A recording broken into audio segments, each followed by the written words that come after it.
Neat and class 12th students, molecular basis of inheritance chapter में last video lecture में मैंने discuss किया था टीआरएनए, दैट मीन्स कि एडाप्टर मॉलिक्यूल्स।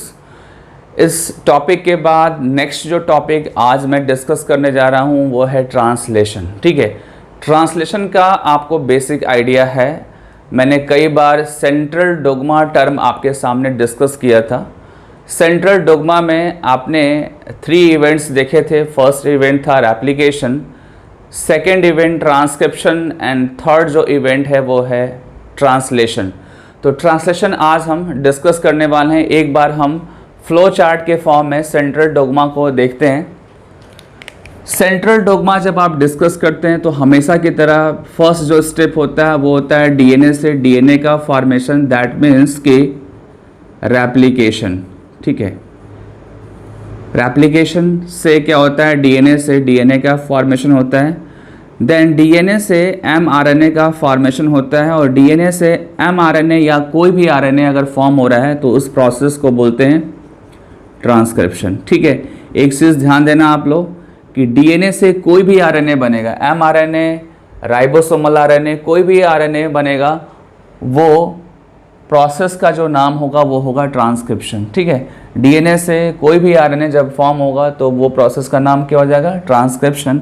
और एमआरएनए से देन क्या बनेगा, आपका प्रोटीन बनेगा, तो उस प्रोसेस का नाम होगा आपका ट्रांसलेशन। ठीक है, ये चीज़ ध्यान देना। ट्रांसक्रिप्शन सेकेंड प्रोसेस था, रेप्लिकेशन फर्स्ट प्रोसेस था, ट्रांसलेशन थर्ड प्रोसेस था। ये आपके सेंट्रल डोग्मा के 3 मेजर इवेंट्स हो गए। ठीक है, और इस इवेंट्स के अंदर जो आज हम डिस्कस करने वाले हैं वो है ट्रांसलेशन। ट्रांसलेशन में आप बोल सकते हैं कि यहाँ पे होता क्या है, यहाँ पे होता है पॉलीमराइजेशन ऑफ अमीनो एसिड। ठीक है, मतलब यहाँ पे अमीनो एसिड जो हैं वो 1 बाय 1 अटैच होते हैं। आप देख सकते हैं यहाँ पे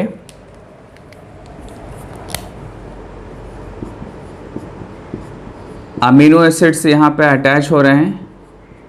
ये मैंने अमीनो एसिड का सीक्वेंस बनाया है। ये क्या है, आपके अमीनो एसिड के सीक्वेंस है। ठीक है, अमीनो एसिड के सीक्वेंस में एक स्पेशल बात ये है कि यहाँ पे आपको N दिख रहा है और यहाँ पे आपको C दिख रहा है। N रिप्रेजेंट करता है अमीनो ग्रुप को, ठीक है, और C रिप्रेजेंट करता है कार्बोक्सिल ग्रुप को। ठीक है, और ये जो आपको ये लाइन दिख रहे हैं ये एक्चुअली क्या है, ये these are the peptide bond, these are the peptide bond. और peptide bond actually type of covalent bond होते हैं। ठीक है, ये जो भी अमीनो एसिड अटैच है वो किसके थ्रू अटैच है, पेप्टाइड बॉन्ड के थ्रू अटैच है। और पेप्टाइड बॉन्ड क्या है, is a type of covalent bond. और ये क्या है, आपका अमीनो एसिड का एक सीक्वेंस है, और कोई भी अमीनो एसिड का सीक्वेंस होगा उसका 1 जो टर्मिनल होगा वो N होगा, और सेकेंड जो टर्मिनल होगा वो होगा C। N stand for amino group, ठीक है, और C stand for carboxyl group. ठीक है, आप जब क्लास 11th में बायोमोलिक्यूल्स में आपने अमीनो एसिड टॉपिक पढ़ा होगा तो N जो है वहाँ पे NH2 था, और C जो था वो क्या था, COOH था। ठीक है, एक बार आप रेफ़र कर सकते हैं क्लास 11th बायोमोलिक्यूल्स, मैंने आपको ये टॉपिक बताया था और मेरे 11th के प्लेलिस्ट में ये टॉपिक आपको मिलेगा। ठीक है, आप देख सकते हैं एक बार। तो आपने देखा यहाँ पे कि ट्रांसलेशन में क्या हो रहा है, अमीनो एसिड का पॉलीमराइजेशन हो रहा है, और जब पॉलीमराइजेशन हो रहा है तो अमीनो एसिड्स जो है वो पेप्टाइड्स बॉन्ड के थ्रू अटैच हो रहे हैं। ठीक है, अब सेकेंड जो पॉइंट है वो ये है कि ये जो ट्रांसलेशन प्रोसेस है, इस प्रोसेस में अमीनो एसिड का सीक्वेंस जो है वो कैसे डिसाइड हो रहा है। आपको पता है कि किसी भी सेल के अंदर, ठीक है, अमीनो एसिड्स के नंबर जो होते हैं, स्टैंडर्ड अमीनो एसिड्स के नंबर वो 20 होते हैं। 20 डिफरेंट टाइप के अमीनो एसिड्स होते हैं, और ये अमीनो एसिड 1 बाय 1 आते हैं और अटैच होते जाते हैं। बट कौन सा अमीनो एसिड पर्टिकुलर आएगा ठीक है, सीक्वेंस वाइज कौन सा आएगा ये हमको कैसे डिसाइड करना है, ये डिसाइड करना है mRNA पे प्रेजेंट कोडॉन से। आपके जो प्रीवियस वीडियो लेक्चर्स है उसमें मैंने आपको बताया था, जब आपको जेनेटिक कोड टॉपिक बताया था तो जेनेटिक कोड में मैंने बताया था कि mRNA पे जेनेटिक कोड होते हैं। जेनेटिक कोड मीन्स कोडॉन्स, और ये जो कोडॉन्स हैं ये स्पेसिफिक अमीनो एसिड को कोड करते हैं। दैट मीन्स कि जब ट्रांसलेशन होगा तो mRNA पे जो सीक्वेंसेस होंगे, mRNA पे जो कोडॉन्स होंगे, वो कोडॉन्स डिसाइड करेंगे कि अमीनो एसिड की सीक्वेंस क्या बनेंगे, ठीक है, या कौन सा अमीनो एसिड किस नंबर पे आएगा, ये डिसाइड करेगा कोडॉन, ठीक है। मैंने ये सब कुछ यहाँ पे मेंशन कर रखा है। जैसे आप देखो, फर्स्ट जो पॉइंट है polymerisation of amino acid to form a polypeptide chain, ठीक है, तो ये तो फर्स्ट लाइन हो गई। देन सेकेंड लाइन आप देखिए, the order and sequence of amino acids, ध्यान देना आप, the order and sequence of amino acids are defined by sequence of bases in the mRNA। That means कि यहाँ बात हो रही है किसकी, जेनेटिक कोड की बात हो रही है। जेनेटिक कोड को आप कोडॉन्स बोल सकते हैं। ये टोटल कोडॉन्स कितने होते हैं, 64 होते हैं, जिसमें से 61 जो है अमीनो एसिड्स को कोड करते हैं, और जो 3 होते हैं वो स्टॉप कोडॉन्स हैं एक्चुअली वो, ठीक है। तो ये चीज़ आपको ऑलरेडी मैं बता चुका हूँ। देन आते हैं कि जब पेप्टाइड बॉन्ड का फॉर्मेशन होता है तो वहाँ पे क्या रिक्वायर्ड है, वहाँ पे एनर्जी रिक्वायर्ड है, ठीक है, वहाँ पे एनर्जी रिक्वायर्ड है। एनर्जी होगा तो पेप्टाइड बॉन्ड का फॉर्मेशन होगा, ठीक है। टॉपिक को आगे ले जाने से पहले मैं एक बार लोकेशन की भी बात कर दूं।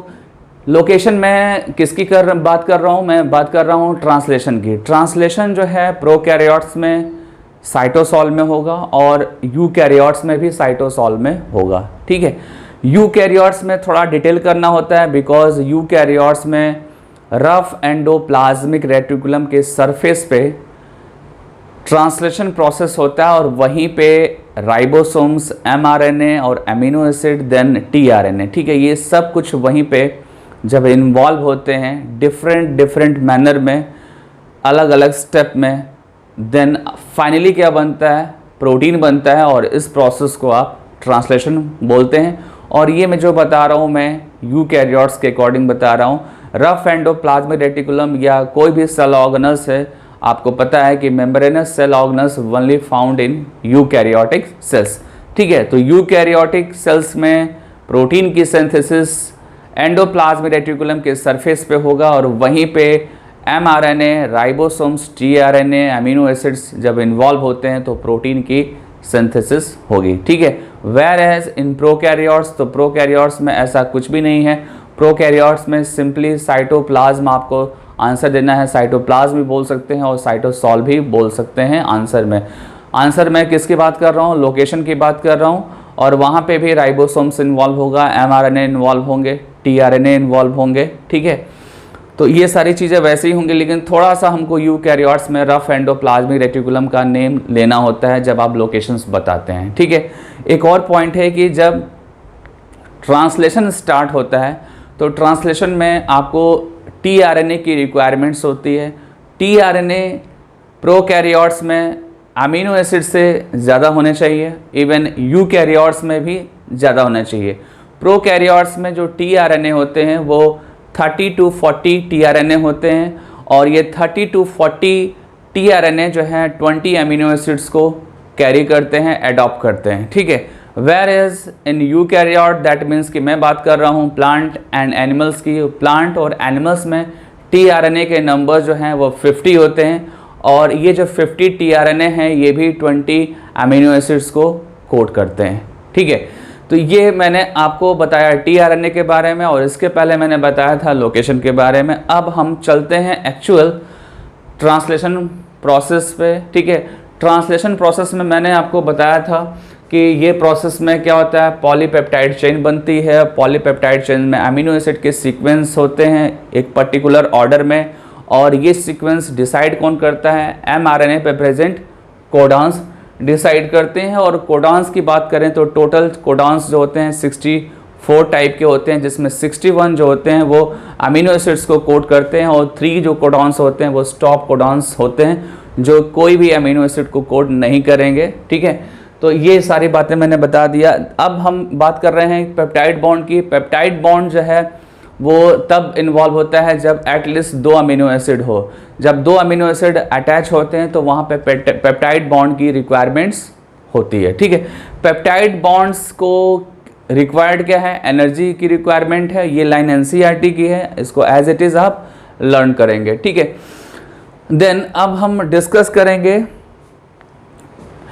ट्रांसलेशन में जो आपका इनिशिएशन है। आपको पता होना चाहिए कि ट्रांसलेशन में 3 इवेंट्स होते हैं। ठीक है, आप यहाँ पे नोट कर सकते हैं, जैसे कि आप यहाँ पे लिख सकते हैं स्टेप्स ऑफ ट्रांसलेशन प्रोसेस। ठीक है, स्टेप्स ऑफ ट्रांसलेशन प्रोसेस में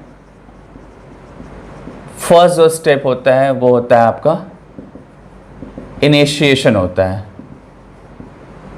सेकेंड जो स्टेप होता है आपका वो होता है इलोंगेशन, और थर्ड जो स्टेप होता है वो होता है termination.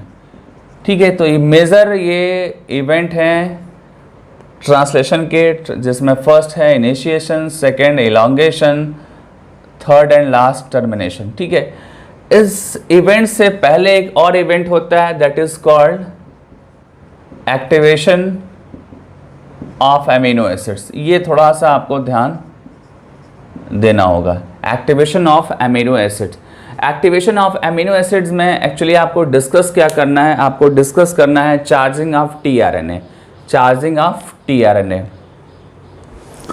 Charging of tRNA. Activation of amino acids में आपको एक्चुअली डिस्कस क्या करना है, आपको डिस्कस करना है चार्जिंग ऑफ टीआरएनए। ठीक है, ये थोड़ा सा समझना होगा आपको। एक्चुअली क्या होता है कि अमीनो एसिड जब एक्टिवेट होता है तो उसको रिक्वायर्ड क्या होता है, एटीपी। ठीक है, उसको रिक्वायरमेंट किसकी होती है, एटीपी। एटीपी है तो अमीनो एसिड क्या होगा, एक्टिवेट हो जाएगा, और एक्टिवेट होकर वह एक्चुअली में किससे अटैच होगा, अटैच होगा वो टीआरएनए से। ठीक है, टीआरएनए से वो अटैच होगा। आपको लास्ट वीडियो लेक्चर्स में मैंने बताया था कि टीआरएनए में एक होता है आपका एक्सेप्टर आर्म। क्या होता है, एक्सेप्टर आर्म। ठीक है, और इसके अपोजिट डायरेक्शन में होता है आपका एंटी कोडॉन। क्या होता है, एंटी कोडॉन। ठीक है, एक्सेप्टर आर्म पे अटैच होता है अमीनो एसिड। ठीक है, और ये स्पेसिफिकली अटैच होगा। ठीक है, ये कैसे अटैच होगा, स्पेसिफिकली अटैच होगा, मतलब कि particular tRNA particular amino acid को ही कनेक्ट करेगा अपने से। ठीक है, यहाँ पे अटैच जो है पर्टिकुलर अमीनो एसिड ही होगा पर्टिकुलर टीआरएनए से। ठीक है, देन आप डिस्कस करेंगे एंटीकोडॉन को। एंटीकोडॉन्स जो है उस पर जो सीक्वेंस होता है वो सीक्वेंस एमआरएनए का कॉम्प्लीमेंट्री होना चाहिए। जैसे एमआरएनए पे अगर आप इनिशिएशन कोडॉन AUG लेते हैं तो इसका अपोजिट जो होगा वो क्या होगा, UAC होगा। ठीक है, तो यहाँ पे भी क्या है, आपको यहाँ पे पहली बात यहाँ पे कॉम्प्लीमेंटेरिटी शो हो रहा है। यहाँ क्या शो हो रहा है, कॉम्प्लीमेंटेरिटी शो हो रहा है। और दूसरी चीज़ कि यहाँ भी स्पेसिफिकली ही वर्क हो रहा है। ध्यान दो आप, यहाँ पे भी क्या हो रहा है, स्पेसिफिकली ही वर्क हो रहा है, मतलब स्पेसिफिक कोडॉन के साथ स्पेसिफिक एंटी कोडॉन है। और ये एंटी कोडॉन्स कहाँ पे हैं, टीआरएनए पे हैं। और इसके अपोजिट साइड में क्या है, एक्सेप्टर आर्म है। एक्सेप्टर आर्म जो है ये अमीनो एसिड के साथ स्पेसिफिकली अटैच होते हैं। मतलब यहाँ पे ये है कि टीआरएनए जब भी अमीनो एसिड को एडॉप्ट करेगा, ठीक है, और कोडॉन्स पर डिलीवर करेगा तो वो स्पेसिफिकली ही करेगा। और इसके पहले अमीनो एसिड को क्या होना होता है, अमीनो एसिड को एक्टिवेट होना होता है। ठीक है, तो ये चीज़ आपको ध्यान देना होगा। और जैसे ही अमीनो एसिड टीआरएनए से अटैच होगा तो उस प्रोसेस को आप बोलेंगे चार्जिंग ऑफ टीआरएनए और amino acylation of tRNA, amino acylation of tRNA, और ये स्पेसिफिकली होगा, ठीक है। और यहाँ पे एंजाइम्स की रिक्वायरमेंट होती है, यहाँ पे एंजाइम्स की रिक्वायरमेंट होती है। आप एंजाइम्स का नेम बता सकते हैं, अमीनो एसिड सिंथेटेज, ठीक है। अमीनो एसिड सिंथेटेज एंजाइम्स यहाँ इन्वॉल्व होंगे। देन क्या होगा आपका अमीनो एसाइलेशन ऑफ टीआरएनए होगा और स्पेसिफिकली होगा। और ये जो चार्जिंग ऑफ टीआरएनए है उसके पहले अमीनो एसिड एक्टिवेट होता है, ठीक है। ये अमीनो एसिड्स एक्चुअली में कहाँ पे होते हैं, ये साइटोसॉल्स में मूव करते रहते हैं और वहाँ से टीआरएनए क्या करता है, वो पिक करता है, कैरी करता है, और जब कैरी करता है तो उसी को हम क्या बोलते हैं, चार्जिंग ऑफ टीआरएनए। पिक करने के बाद से वो डिलीवर कहाँ करेगा, प्रोटीन सिंथेसाइजिंग प्लेस पे, ठीक है। जहाँ पे भी एमआरएनए होगा वहाँ पे जाकर वो डिलीवर करेगा, ठीक है। और जब डिलीवर करेगा तो जो फर्स्ट जो टीआरएनए होगा, ये भी ध्यान देना है कि जो एयूजी को रीड करने वाला जो टीआरएनए है वो इनिशिएटर टीआरएनए होगा, क्योंकि आपको पता है कि एयूजी जो है वो इनिशिएटर कोडॉन है और इनिशिएटर कोडॉन के साथ इनिशिएटर टीआरएनए अटैच होता है। ये चीज़ ध्यान देना है, ये मैंने लास्ट वीडियो लेक्चर्स में बताया है, ठीक है। और इनिशिएटर कोडॉन्स के बाद फिर 1 बाई 1 न्यू टीआरएनए आते हैं, ठीक है। वो भी कोडॉन्स के अकॉर्डिंग आएंगे और वो भी जो है अमीनो एसिड्स को कैरी करके ले आएंगे और डिलीवर करते जाएंगे, डिलीवर करते जाएंगे, ठीक है। डिलीवर कहाँ करेंगे इसको मैं बता दूं कि आपके राइबोसोम्स पे पर्टिकुलर साइट्स होते हैं, ठीक है। अकॉर्डिंग टू एनसीईआरटी अगर आप बताएं तो आपको बताना होता है कि राइबोसोम्स पे पी और ए साइट होते हैं, और एक्चुअली आपको क्या जानना चाहिए, राइबोसोम्स के लार्ज सब यूनिट्स पे 2 साइट हैं, एक साइट आपका पी है और दूसरा साइट ए है, ठीक है। पी और ए साइट्स पे अमीनो एसिड्स जो हैं वो आएंगे, टीआरएनए के हेल्प से आएंगे और उनका एक पैटर्न होता है, उस पैटर्न पे वो आएंगे और 1 बाई 1 वो अमीनो एसिड को अटैच करते जाएंगे। अमीनो एसिड्स जब अटैच होंगे तो वहाँ पे पेप्टाइड बॉन्ड का फॉर्मेशन होगा और पेप्टाइड बॉन्ड के फॉर्मेशन की रेट को जो है इंक्रीज कौन करेगा, कैटलिस्ट करेगा, ठीक है। ये यहाँ पे मैंने मेंशन किया है कैटलिस्ट। कैटलिस्ट अगर इन्वॉल्व है तो rate of peptide bond formation क्या हो जाएगा, इन्हांस हो जाएगा। और कैटलिस्ट यहाँ पे क्या है, कैटलिस्ट बहुत ध्यान से देखना होगा। यहाँ पे कैटलिस्ट आपका राइबोजाइम है, क्या है, राइबोजाइम है। प्रोकैरियोट्स के केस में पेप्टाइड बॉन्ड फॉर्मेशन के रेट को इन्हांस करने वाला जो राइबोजाइम्स है वो है 23S राइबोसोमल आरएनए है, ठीक है, ध्यान देना 23S राइबोसोमल आरएनए। और इसका सेकेंड जो नेम है वो है पेप्टाइडल ट्रांसफरेज। इसका सेकेंड नेम क्या है, पेप्टाइडल ट्रांसफरेज, ठीक है।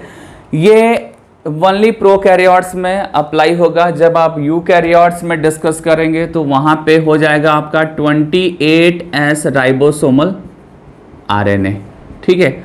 और ये कहाँ पे एक्चुअली होते हैं, 23 प्रोकैरियोट्स के लार्ज सब यूनिट्स, दैट मीन्स कि 50S में होगा, ठीक है। और 28S राइबोसोमल आरएनए ये यूकैरियोट्स के केस में, यूकैरियोट्स के केस में ये 60S राइबोसोमल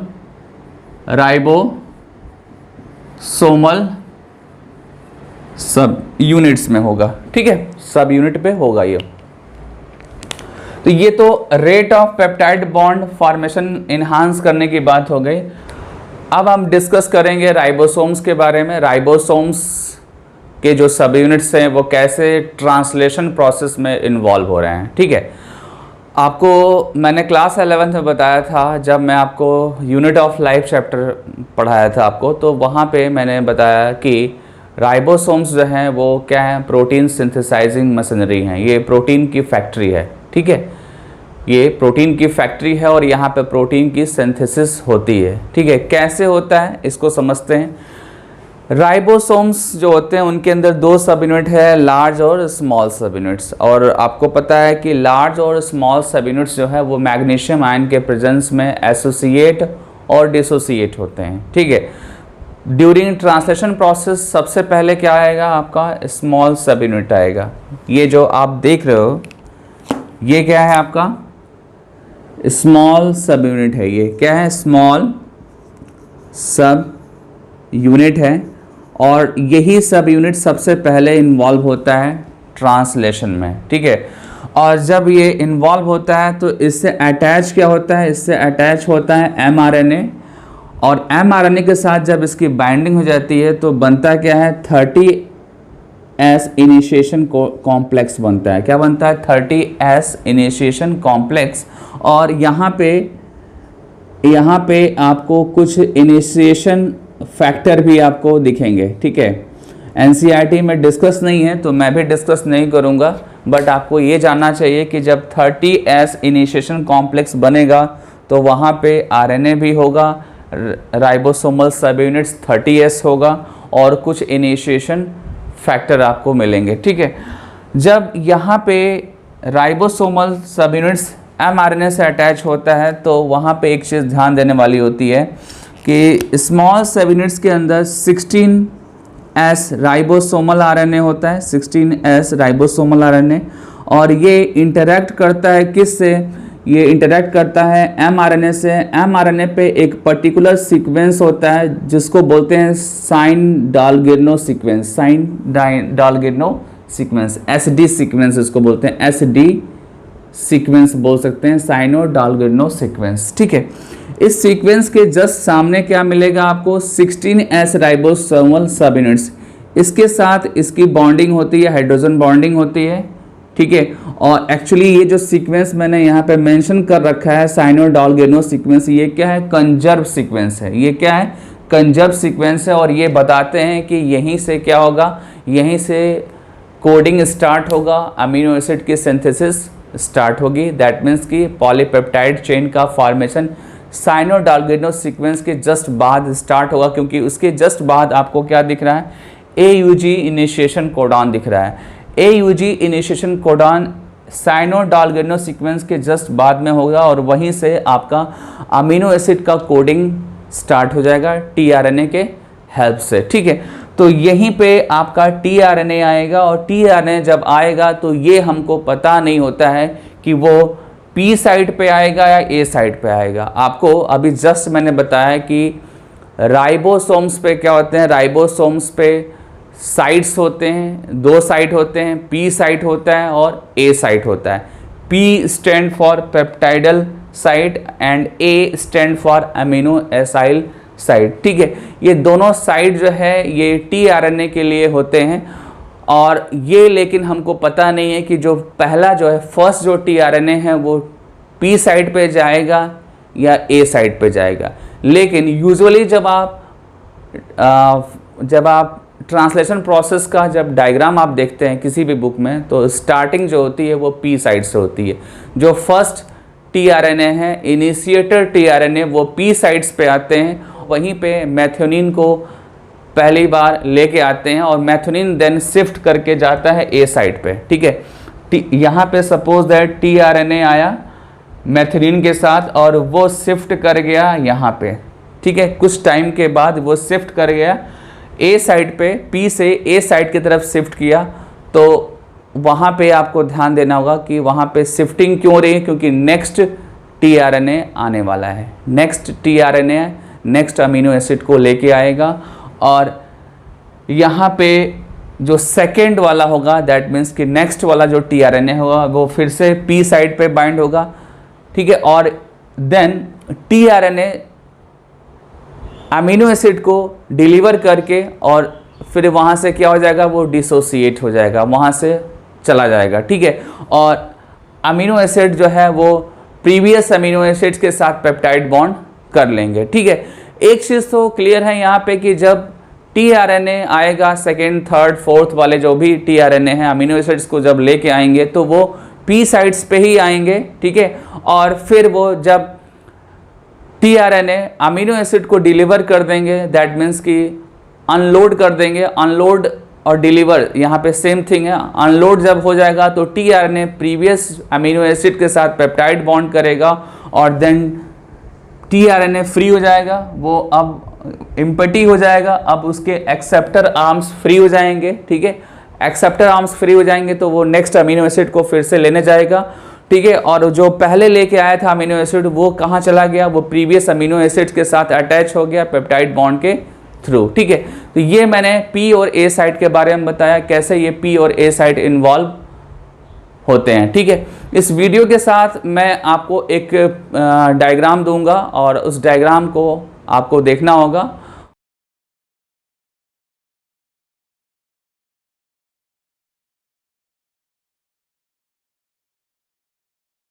फिलहाल जो डिस्कशन मैं बता रहा हूँ आपको, आप ध्यान से सुनना। डिस्कशन में आपको ये बताना है कि हमको ये नहीं पता है कि जो फर्स्ट जो टीआरएनए है, इनिशिएटर टीआरएनए, वो पी पे जाएगा या ए पे जाएगा, बट ये पता है कि आने वाले जितने भी नेक्स्ट जो टीआरएनए हैं, सेकेंड, थर्ड, फोर्थ, जो भी टीआरएनए नेक्स्ट जो आने वाला है वो पी साइट पे ज़रूर जाएगा। और पी साइट पे जाने के बाद वो अमीनो एसिड को डिलीवर करने के बाद देन वहाँ से क्या हो जाएगा, वो डिसोसिएट हो जाएगा। नेक्स्ट अमीनो एसिड को कैरी करने के लिए वो साइटोप्लाज्म में मूव करेगा। और जो भी अमीनो एसिड डिलीवर कर रहा है पी साइट्स पे, वो जो अमीनो एसिड है वो प्रीवियसली अमीनो एसिड के साथ पेप्टाइड बॉन्ड करेगा, ठीक है। और ऐसे ही चलता जाएगा और अमीनो एसिड के जो है सीक्वेंस वो अटैच होते जाएंगे। एक इम्पॉर्टेंट पॉइंट है कि एनसीईआरटी ने पी और ए साइट को बोला है कि वो कहाँ पे होते हैं, लार्ज सब यूनिट्स पे होते हैं, ठीक है, लार्ज सब यूनिट्स पे। तो ये लाइन आपको एनसीईआरटी के अकॉर्डिंग ही लर्न करना है, अदरवाइज आप कोई साइड बुक पढ़ेंगे तो वहाँ पे आपको मिलेगा कि ए और पी साइड्स दोनों सब यूनिट्स पे होते हैं, ठीक है। तो उसको आपको इग्नोर करना है, आपको एनसीईआरटी फॉलो करना है, क्योंकि आप जब डायग्राम बनाएंगे तो ए और पी साइड का जो मैक्सिमम एरिया होगा वो लार्ज सब यूनिट्स की तरफ आपको शो होगा। आप देख सकते हैं मैंने ये जो डॉट्स बनाए हुए हैं ये एक्चुअली क्या हैं, पी साइड्स हैं और ये वाले ए साइड्स हैं। तो इस पी और ए साइड्स में जो मैक्सिमम पोर्शन है वो कहाँ पे जा रहा है, लार्ज सब यूनिट्स में जा रहा है। दैट्स वाई एनसीईआरटी ने बोला है कि पी और ए साइड जो हैं वो लार्ज सब यूनिट्स पे होंगे, ठीक है। एक और इम्पॉर्टेंट पॉइंट है राइबोसोम से रिलेटेड, वो ये है कि राइबोसोम्स के अंदर जो मेन जो कॉन्स्टिट्यूएंट्स होते हैं वो क्या होते हैं, राइबोसोमल आरएनए होते हैं, ठीक है, और साथ में प्रोटीन्स होते हैं। ये मैंने साइटोलॉजी जब आपको बताया था तो आपको बताया था, ठीक है। कोई भी राइबोसोम्स है उसके अंदर क्या होगा, राइबोसोमल आरएनए होगा, ठीक है, डिफरेंट टाइप के, और साथ में 80 डिफरेंट टाइप के प्रोटीन्स होंगे। ये आपको लर्न करना होगा, 80 डिफरेंट टाइप के प्रोटीन्स होंगे,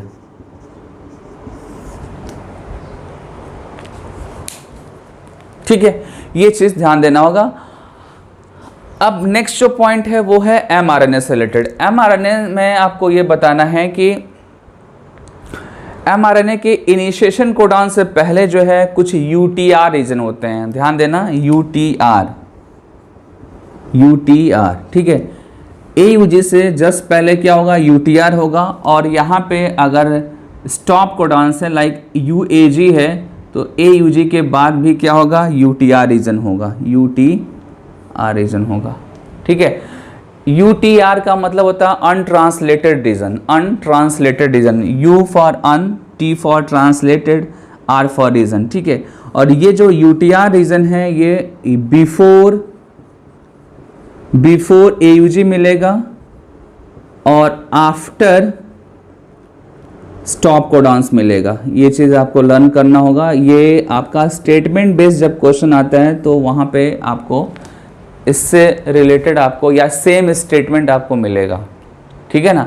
असर्शन रीजन में भी जब एम्स के एग्ज़ाम पहले होते थे तो वहाँ पे असर्शन रीजन में यहाँ से क्वेश्चंस आते हैं, ठीक है। फिलहाल अभी क्या आपको दिमाग में रखना है कि यूटीआर रीजन है, और यूटीआर रीजन वो रीजन होता है एमआरएनए पे जो ट्रांसलेशन में पार्टिसिपेट नहीं करेगा, ठीक है, मतलब उससे प्रोटीन नहीं बनेगा, ठीक है। पार्टिसिपेट करेगा बट प्रोटीन नहीं बनेगा। और वो एक्चुअली में अगर आपको समझना होगा तो वो कौन सा एरिया है जो प्रोटीन नहीं बनाएगा, तो वो एयूजी से पहले वाला जो एरिया होता है, रीजन होता है, और जो स्टॉप कोडॉन के बाद वाला जो रीजन होता है वो होता है यूटीआर रीजन। ठीक है, यहाँ पे आप जो SD सीक्वेंस देख रहे हैं, SD सीक्वेंस एक्चुअली में उसी UTR रीजन का पार्ट है। और SD सीक्वेंस जो है राइबोसोम्स को बाइंड करने के लिए वो मैसेज एक तरीके से इंडिकेशन देता है कि यहीं से आप बाइंड करो और यहीं के बाद आपका क्या होने वाला है, ट्रांसलेशन स्टार्ट होने वाला है। अब आपको कुछ फैक्टर्स के बारे में बता दूं। फैक्टर्स में जैसे कि मैंने आपको बताया था कि ट्रांसलेशन में 3 इवेंट्स हैं। फर्स्ट जो इवेंट है वो इनिशिएशन, सेकेंड इलॉन्गेशन और थर्ड आपका टर्मिनेशन। ठीक है, तो जब इनिशिएशन होता है तो कुछ वहाँ पे इनिशिएशन फैक्टर इन्वॉल्व होते हैं, जब इलॉन्गेशन होता है तो वहाँ पे इन्वॉल्व होते हैं इलॉन्गेशन फैक्टर, और जब टर्मिनेशन होता है तो वहाँ पे इन्वॉल्व होता है रिलीज़ फैक्टर। ये लर्न करना है। रिलीज़ फैक्टर आपके NCERT में मेंशन है। ठीक है, रिलीज़ फैक्टर जो है वो टर्मिनेशन के लिए रिस्पॉन्सिबल होते हैं। वो एक्चुअली रिलीज़ फैक्टर होते क्या है, वो स्टॉप कोडॉन्स के साथ जाकर बाइंड कर जाते हैं और फर्दर वो अमीनो एसिड की सिंथेसिस को स्टॉप कर देते हैं। ऐसा कैसे होगा, आपको ये तो पता है कि ये जो राइबोसोम्स है वो राइबोसोम्स mRNA के अलोंग मूव करता है। ये जो ब्लू लाइन दिख रहा है ये क्या है, आपका mRNA है, और ये जो रेड आपको दिख रहे हैं ये क्या है, राइबोसोम्स हैं। तो जब प्रोटीन सिंथेसिस होती है तो राइबोसोम्स धीरे धीरे स्लाइड करता है mRNA के ऊपर। ठीक है, mRNA के जो कोडॉन्स है उसके ऊपर धीरे धीरे मूव करता है राइबोसोम्स। ठीक है, और मूव करते हुए कहाँ पे जाएगा, स्टॉप कोडॉन्स की तरफ जाएगा, और स्टॉप कोडॉन्स पे अगर रिलीज़ फैक्टर अटैच है तो वहीं पे क्या हो जाएगा, टर्मिनेशन हो जाएगा। ठीक है, एक और इम्पॉर्टेंट पॉइंट है कि पूरे ट्रांसलेशन प्रोसेस में कभी भी आपको ATP इन्वॉल्व होता हुआ नहीं दिखेगा। जो ट्रांसलेशन का मेन जो प्रोसेस है वो है इनिशिएशन, इलॉन्गेशन और टर्मिनेशन। तो इनिशिएशन, इलॉन्गेशन और टर्मिनेशन में आपको ATP नहीं इन्वॉल्व होता हुआ दिखेगा। वहाँ पे क्या इन्वॉल्व होगा, GTP इन्वॉल्व होगा। ठीक है, क्या इन्वॉल्व होगा, GTP। ATP की जो इन्वॉल्वमेंट है वो ओनली कहाँ पे है, जब आप डिस्कशन करते हैं अमीनो एसिड की एक्टिवेशन को। अमीनो एसिड को के एक्टिवेशन को जब डिस्कस करते हैं तो वहाँ पे ATP की रिक्वायरमेंट है। बट जब आप ट्रांसलेशन में इनिशिएशन, इलॉन्गेशन और टर्मिनेशन को डिस्कस करते हैं तो वहाँ पे GTP की रिक्वायरमेंट्स होती है। GTP वहाँ पे जब इन्वॉल्व होता है देन ईजिली जो है फैक्टर्स जो है, जो मैंने बताया आपको, इनिशिएशन फैक्टर, इलॉन्गेशन फैक्टर और टर्मिनेशन फैक्टर, वो ईजिली जो है वो उनका शेप चेंज होता है, और शेप जब चेंज होता है तो वो ट्रांसलेशन को फैसिलिटेट करते हैं, ट्रांसलेशन को वो फैसिलिटेट करेंगे। ठीक है, ये चीज़ आपको ध्यान देना होगा। ठीक है, तो ये मैंने आपको ट्रांसलेशन टॉपिक बता दिया। ठीक है, अब हम इसके बाद डिस्कस करेंगे रेगुलेशन ऑफ जीन एक्सप्रेशन। ठीक है।